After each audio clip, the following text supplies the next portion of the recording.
வணக்கம் வியூவர்ஸ், வணக்கம், welcome back. So ரொம்ப நாள் கழிச்சு திரும்ப ஒரு படம் பார்த்ததுக்கு எப்படி இருந்தது அப்படின்னு சொல்லி ஒரு கேரக்டரும் எப்படி நடிச்சிருந்தாங்கன்னு தான் பேச போகிறோம். ஏன்னா ஸ்டோரியை ரிவீல் பண்ணுற மாதிரி அமையக்கூடாதுன்னு நம்ம எப்பயுமே ட்ரை பண்ணுவோம். ஸோ ஃபஸ்ட்டு கதையோட ஹீரோ எப்படி நடிச்சிருந்தாரு?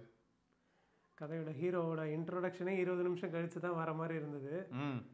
ஸோ யூஸ்வலாக ஒரு மசாலா மூவி, ஒரு அடிதடியான மூவிலாம் நடிச்சிருந்த விக்ரம் வந்து சட்டிலாக அவரோட இன்ட்ரோடக்ஷன் பார்த்தா பெருசாக பயங்கரமாக இருக்கும் அப்படின்னு பார்த்தா அப்படிலாம் இல்லாமல் நார்மலாக படம் ஆரம்பித்த உடனே எல்லாரும் ஸ்டேட்டஸ் போடுறதுக்காக வீடியோ எடுத்துகிட்டு இருப்பாங்க, ஃபோட்டோ எடுத்துகிட்டு இருப்பாங்க. அவங்களுக்குலாம் ஆமாம் எப்போதான் பேர் வரும், டைட்டிலையும் போட மாட்டீங்க, எதையுமே போட மாட்டீங்க, சாகடிக்கிறீங்களா அப்படின்னு இருக்கும். விக்ரம் பேர் வந்து கரெக்டாக வருது. வேற அவரோட ஏஜுக்கு அதுக்கும் லுக்கு விக்ரம் பார்த்தா 35 வயசு ஒரு யங்ஸ்டர் மாதிரி இருக்காரு. சரி, அதிகபட்சம் 40 வயசு கூட வச்சுக்கோங்க. ஆனா 60 வயசு மாதிரி தெரியல. 60 வயசு மாதிரி வாய்ப்பே இல்லை.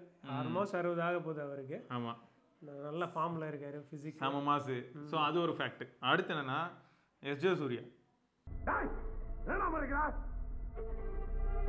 ஒரு எஸ்பி எப்படி இருப்பாங்க, ஒரு எஸ்பியோட பாடி லாங்குவேஜ், அதாவது ஒரு செருக்கோட இருப்பாங்க. நான் தான்டா எஸ்பி, இந்த மாவட்டத்தையே நான் தான்டா கண்ட்ரோலில் வச்சுருக்கேன் அப்படின்ற மாதிரி ஒரு சில எஸ்பிலாம் இருப்பாங்க.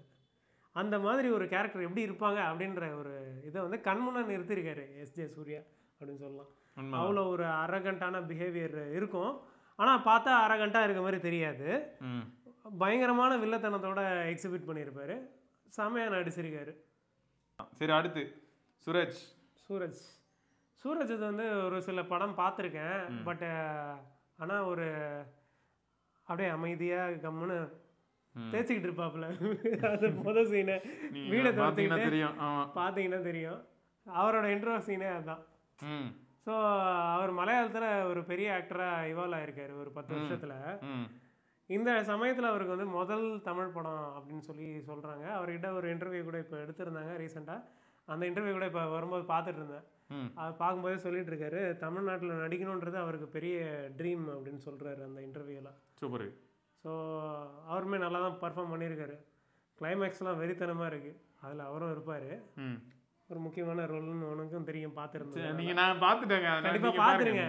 கதையை ரிவீல் பண்ணுற மாதிரி இருக்கும், வேண்டான்ட்டு பார்க்குறேன். நீங்கள் பார்த்து என்ஜாய் பண்ணுங்க கண்டிப்பாக. அடுத்து வேற யாரு? துஷாரா விஜயன். துஷாரா விஜயன்ன்றது தான் நான் யார் அவங்க அப்படின்னு தான் பார்த்துட்டு இருக்கேன்டா. சார்பட்டா படத்தில் நடிச்சாங்க தெரியுதுடா. ஆனால் யார் இவங்க இப்போ நிறைய படத்தில் பார்க்க முடியுதுல்ல? ஆமாம், ரீசெண்ட் டைம்ஸில் நிறைய படத்தில் நடிச்சிருக்காங்க. 27-28 வயசாக தான் ஆகுது. ஆனால் பார்த்தீங்கன்னா ஒரு எக்ஸ்பீரியன்ஸ்டு ஆக்டர் மாதிரி நடிக்கிறாங்க அப்படின்றது ஸ்க்ரீன் ஸ்பேஸில் கரெக்டாக. ஓகே, சார்பட்ட படத்துலேயே நல்ல ரோல் அவங்களுக்கு.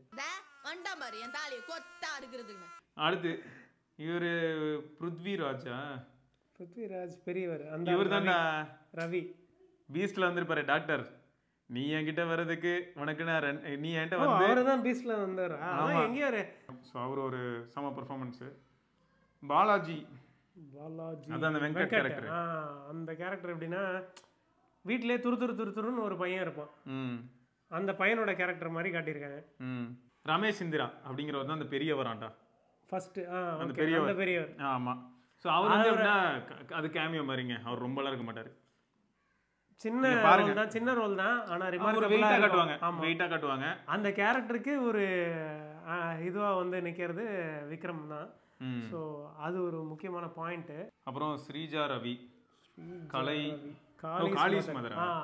ஸ்ரீஜா இவங்க யாருன்னா டப்பிங் ஆர்டிஸ்ட் ஆக்சுவலாக. ஓகே, விக்ரமோட அம்மா கேரக்டருங்க. விக்ரமோட அம்மாவாக வரவங்க. ஆமாம், ரவின்ட்டு ஆக்ட்ரஸ் இருப்பாங்க, நீ கூட பார்த்துருப்பேன். மாமன்னன்ல வந்து ஃபஹத் ஃபாசிலுக்கு ஒய்ஃபாக வருவாங்க தெரியுமா? ஆமாம், அவங்களோட அம்மா இவங்க. ஓ ஓகே. விக்ரமுக்கு அம்மாவாக நடிச்சிருக்காங்க.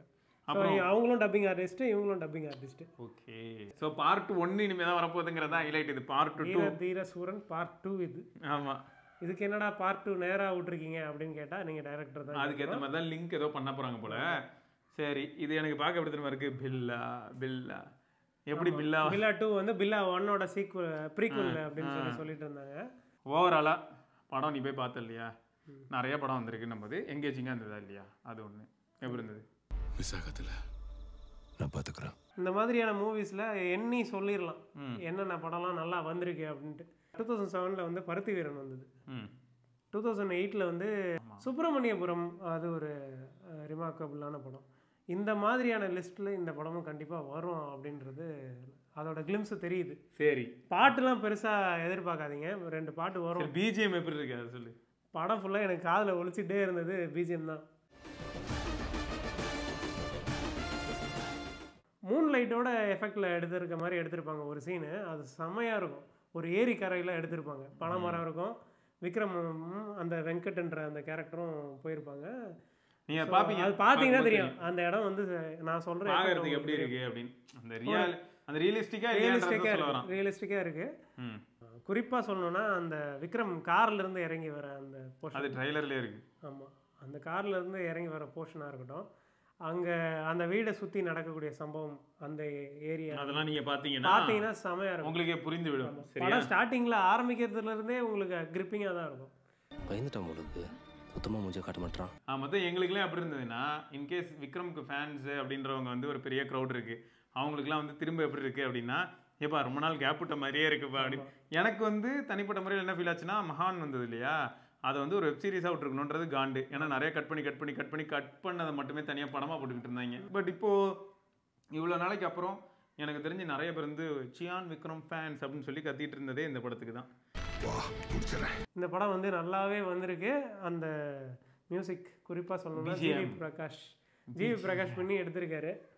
ஏன்பா நீ அவர் பிளாக் பண்ணுறாராம். அவருக்கு வந்து என்ன, ட்விட்டரில் போயிட்டு நிறைய பேர் நிறைய படத்துக்கு பிஜிஎம் ஜிவி பிரகாஷ் சூப்பராக போட்டிருக்காப்லன்றனால, நீங்கள் நடிக்காதீங்க இனிமேல் மியூசிக்கே போடுங்க அப்படின்னு சொன்னோன்னே பிளாக் பண்ணிடுறாப்லையா. சரி, எதுக்கு நமக்கு இந்த வேலை, அதனால நம்ம சரி நம்மளையும் பிளாக் பண்ணுறது.